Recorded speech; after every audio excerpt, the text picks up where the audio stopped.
At ayun nga ho, nagbabalik ang inyong lingkod, Carlo Mendez TV, at ang pag-uusapan ho natin ngayong gabing ito ay ito hong mensahe ni VP Sara na sinabihan niya si dating Pangulong Duterte na baka ikaw ay matulad kay Ninoy Aquino na napaslang nga ho dyan sa tarmac ng NAIA nung siya ay umuwi ng Pilipinas. So, pero ayon dito kay VP Sara, gusto talaga umuwi ng dating Pangulong Duterte kapag siya ay nabigyan na ng chance na makauwi ng Pilipinas. Yun nga lang, ulitin natin, pinaalalahanan siya ni VP Sara na baka matulad ka kay Ninoy Aquino. Ayan, ho.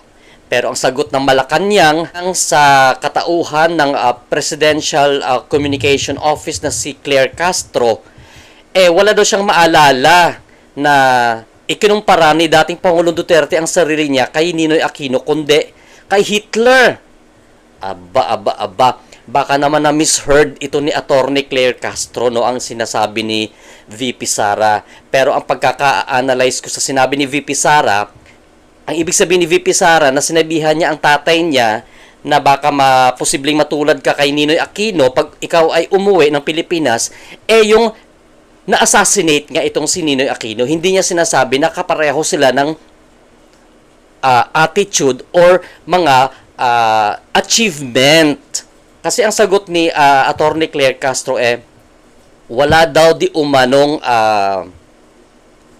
record itong si Ninoy Aquino na crime against humanity. Ano ba yan?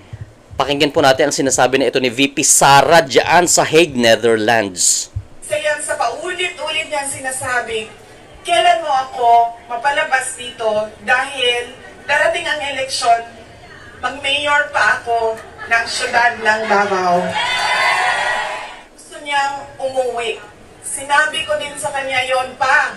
Sabi ko, yung kagustuhan mo na umuwi, yan din yung katapusan ng buhay mo. Magiging Ninoy Aquino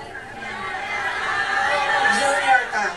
So yun ho ang ibig sabihin ni VP Sara na ipinaalala niya pinaalalahanan niya ang kanyang ama na dating Pangulo ng Pilipinas na kapag umuwi ka baka matulad ka kay Ninoy Aquino. Hindi naman sinabi ni VP Sara na kinukumpara ni PRRD ang sarili niya kay Ninoy Aquino in terms of achievements and other related issue na nagawa ni Ninoy Aquino. Hindi ho ganon. Baka na-misheard lang ito ni Attorney Claire Castro sa dami ng katanungan sa kanya. Kasi ito ho, pakinggan natin ang sagot ng Presidential Communication Office Undersecretary na si Attorney Claire Castro. Ayan ho. Nahahalintulad ba ni VP Sara ang kanyang ama kaya sa yumaong Ninoy Aquino? Parang hindi po natin nadinig noon na inahilintulad ni dating Pangulong Duterte ang sarili niya kay Ninoy, kung hindi kay Hitler. Meron po siyang sinabi mismo, sinabi pa niya dito, and I quote, Hitler must spared 3 million, actually it's supposed to be 6 million Jews. Now there is 3 million, what is it? 3 million drug addicts in the Philippines. There are. I'd be happy to slaughter them. At least if Germany had Hitler, the Philippines would have me. So napakalayo pong ipakumpara ang sarili o ikumpara ang dating Pangulong Duterte kay Ninoy Aquino na hindi nagkaroon ng anumang record ng mass murder or crimes against humanity. Mas ninais po ni dating Pangulong Duterte na ikumpara ang sarili niya kay Hitler. Ito naman kasi guys hindi ho, ulitin natin ay nako, ewan ko lang ho sa bayang Pilipinas.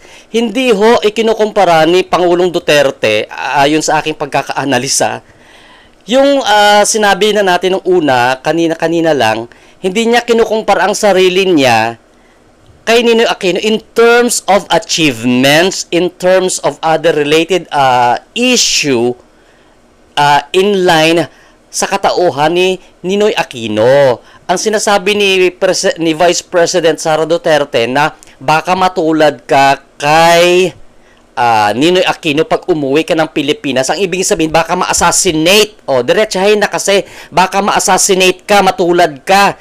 O, ayun ho, ang ibig sabihin niya.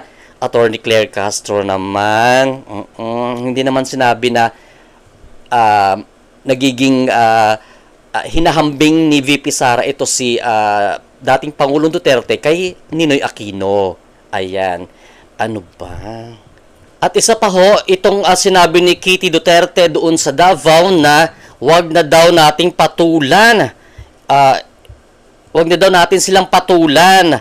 Doon na tayo babawi sa election. Yan ang sabi ni Kitty Duterte sa mga supporters ng kanyang amang si dating Pangulong Duterte. Ano, pakinggan ho natin guys ha. Natin silang patulan, doon na tayo babawi sa eleksyon. Ma'am Kitty, pwede po manghingi ng konting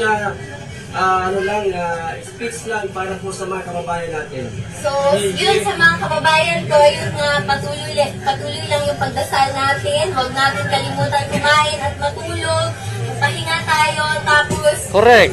wag na natin silang patulan, doon na tayo babawi sa eleksyon. Tapos, At ayun ho ang mensahe ng anak ni dating Pangulong Rodrigo Duterte na si Kitty Duterte diyan sa Davao City. Ayan ho.